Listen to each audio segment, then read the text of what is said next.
अस्सलाम वालेकुम। ये दिसंबर का महीना है और तकरीबन दिसंबर मिड में है, दरमियान में।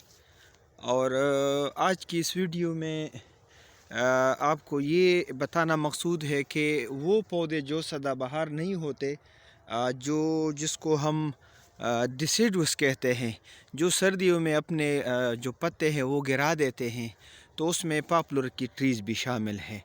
और ये आप देखें तो तकरीबन इसमें 90% जो इसके पत्ते हैं वो गिर चुके हैं। और इसे आप देख सकते हैं, इर्द गिर्द पड़े हैं। ये तकरीबन इसी मौसम में अपने 100% पत्ते गिरा देते हैं और फिर ये फरवरी में दोबारा इसके बर्ड्स निकल आते हैं और नए जो है वो शाख है छोटी मोटी और पत्ते इससे निकलते हैं और फिर ये मज़ीद अपनी ग्रोथ को आगे लेकर जाता है। इस वीडियो का मकसद यही था कि मुझसे कुछ लोग पूछते हैं कि जो पॉपुलर है ये एवरग्रीन है, अगर ये एवरग्रीन है तो फिर ये इसकी कोई और स्पीशी होगी। ये जो टिम्बर के लिए यूज़ होता है या मेनली जो इधर पाकिस्तान में काश्त किया जाता है, तो ये तकरीबन आलमोस्ट सारा ये डिसिडुअस है, यानी ये सर्दियों में इसके लीव्स गिर जाते हैं। और साथ साथ आप देखेंगे तो ये तकरीबन इसकी कटाई का भी सीज़न होता है। ज़्यादातर लोग फील्ड भी फारिग होते हैं तो वो इसको काट के सेल करते हैं। और इधर बहुत ज़बरदस्त सिस्टम है इसकी सेल का, कोई प्रॉब्लम नहीं है क्योंकि ऑलरेडी इसकी एक मार्केट इस्टब्लिश है। और आपसे मैंने ये भी एक गुजारिश की थी कि आप अपने एरियाज़ के मार्केट को देखें। अगर उधर मार्केट अवेलेबल है किसी भी क्रॉप की, किसी भी कमोडिटी की, तो आप ज़रूर उसे काश करें। अदरवाइज़ आपको फिर जब मार्केटिंग प्रॉब्लम होगी तो उससे आपकी एनर्जी ज़्यादा सरब होती है और आपका जो इनकम है वो कम होता है। दूसरी बात ये है कि इस वक्त आप इसकी मौजूदा सूरत हाल देख ले पॉपुलर्स की, तो लीव्स जब इसके शेड हो जाते हैं तो आपको एक वाज़ेह इसमें नज़र आ जाता है कि इसकी हाइट जो है वो कितनी है या इसने ग्रोथ कितनी की है या कब, मतलब ये कि आपको इसकी असेसमेंट में आसानी हो जाती है। और जब इसकी असेसमेंट में आसानी होती है तो फिर इसकी जो मार्केटिंग है वो बहुत इजी हो जाती है और लीव्स न होने की वजह से इसकी कटाई भी आसान होती है और सफाई भी आसान। अच्छा, इसके अलावा अक्सर दोस्त पूछते हैं कि नर्सरी के बारे में, तो नर्सरी अभी इसकी इंशाअल्लाह ताला एक 2 महीनों बाद, बल्कि 1.5-2 महीनों तक इसकी नर्सरी बिल्कुल तैयार होगी। और मैं अगर इधर हैं तो मैं आपको थोड़ी बहुत नर्सरी भी दिखाता हूँ ताकि वो आप देख लें और आपको ये अंदाज़ा हो जाए कि नर्सरी में जो पौधे हैं उसे हम फिर ट्रांसप्लांट कर सकते हैं, क्योंकि उसके भी लीव्स इसी वक्त में सारे गिर जाते हैं और आराम से आप इसको एक जगह से दूसरी जगह पे ट्रांसप्लांट कर सकते हैं।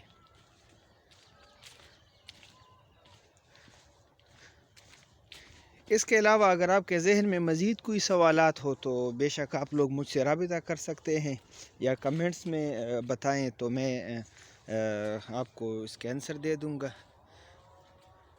ये नॉर्मल एक है छोटा पौधा, 14-15 फीट इसकी हाइट है और ये हमने लगाया था कटिंग से। तो आप इसको नर्सरी कंसिडर करें या इधर आप देखें दूसरी साइड पे, तो इसे भी आप नर्सरी कंसिडर करें।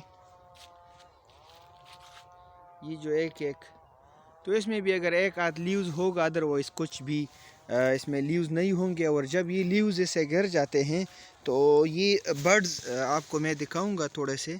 ये बर्ड्स हैं, ये फिर इसकी जो है ना ग्रोथ शुरू हो जाती है और साथ साथ इसकी हाइट भी बढ़ती जाती है।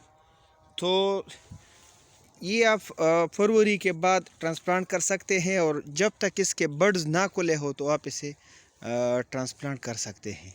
इसके अलावा मैंने बहुत सारी डिटेल तो बताई हैं तकरीबन तमाम वीडियोस में, लेकिन अगर कोई ऐसी बात रहती है या आपके जहन में हो या शेयर करना चाहते हैं तो आपके कमेंट्स को हम वेलकम करेंगे।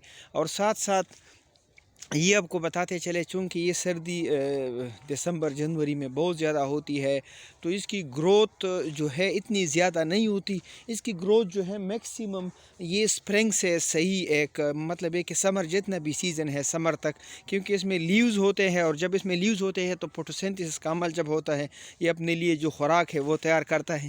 تو یہ سیزن اس کا آپ سمجھے کہ ایک قسم کا کوئی ڈارمنٹ سا پیریڈ ہو، جس میں یہ صرف اپنا گروتھ اس نے جتنا کیا ہوتا ہے سمر کے دوران اس کو صرف ریٹین کرتا ہے، اپنی جو ہے نا وزن کو وہ بھی ریٹین کرتا ہے. اور اس کے ساتھ ساتھ جو ہے اس کو ایک اور بات میں آپ کو بتاؤں، اس کے لیوز آپ نیچے دیکھیں زمین پر، تو یہ لیوز جو ہے ایک رچ سورس آپ جو ہے نا آرگینک فرٹیلائزر ہے، کمپوسٹ آپ اس سے بنا سکتے ہیں، لوگ برننگ کے لیے لے کر جاتے ہیں. لیکن سب سے اچھی بات یہ ہے کہ آپ اس کو اسی جگہ پہ مطلب یہ اس کو گوڑی کر کے یا پانی دے دے تو یہ آپ کا ایک زبردست قسم کا فرٹیلائزر بن جائے گا، اور آپ کی فیلڈ کی فرٹیلیٹی، یا کم از کم آپ نے جس جگہ پر یہ پودے لگائے ہیں یا کوئی اور کراپ لگائے ہیں، ادھر آپ دیکھیں فیلڈ کے درمیان بھی، تو یہ آپ کا لیوز جو ہے نا یہ پڑے ہیں، دیکھیں یہ گندم کے اندر اس کے لیوز ہیں، اور اس کو جب ہم پانی دیتے ہیں تو یہ گل سڑ جاتے ہیں، اور اس کے ساتھ ساتھ گل سڑنے کے بعد یہ کھاد بن جاتی ہے. تو یہ اس موسم میں اس کے لیوز ایک رچ سورس آف فرٹیلائزر ہے، تو کیونکہ اس میں ظاہری بات ہے آرگینک جو ہے میٹیریل زیادہ ہوتا ہے، تو یہ بھی آپ بطور کمپوسٹ استعمال کر سکتے ہیں. اور اس کے ساتھ مزید یہ آپ کو بتاتا چلوں کہ یہ سیزن اس کے بعد مطلب یہ مہینہ ایک بعد نرسری جو ہے اس کی اپروٹنگ شروع ہو جاتی ہے، اور پھر اسے سٹور کیا جاتا ہے، اور اس کی نرسری کو مہینہ تک کچھ نہیں ہوتا اگر یہ اس کے جڑوں کو کور کیا جائے اور یہ ایک ڈرائی پلیس پہ ہو. تو یہ پھر اس کی مارکیٹنگ شروع ہو جاتی ہے. زیادہ تر لوگ مجھ سے پوچھتے ہیں نرسری کی مارکیٹنگ کے بارے میں، تو اس کی مارکیٹنگ یہ دیکھیں پاپلر کے بہت اچھے ہی یہ اس کا ایک تیار شدہ جو ہے نا پلاٹ ہے، اور آپ اس رچ پر دیکھ سکتے ہیں یہ پاپلر بہت زبردست طریقے سے کڑے ہیں. تو نرسری پر لوکل آپ پرچیز کر سکتے ہیں اور مجھ سے پوچھ بھی سکتے ہیں، ڈیفینیٹلی میں آپ کی ہیلپ کروں گا، اور انشاءاللہ تعالی جس حد تک مجھ سے ہو سکے تو آپ لوگوں کے ساتھ میں تعاون کروں گا. تو ویڈیو دیکھنے کا بہت بہت شکریہ. انشاءاللہ تعالی آپ کے ساتھ رابطے میں ہوں گے، کمنٹس میں ہوں گے، کوشش کریں گے مزید کوئی اچھی ویڈیو آپ کے لیے بنا لے. تب تک اللہ حافظ، السلام علیکم.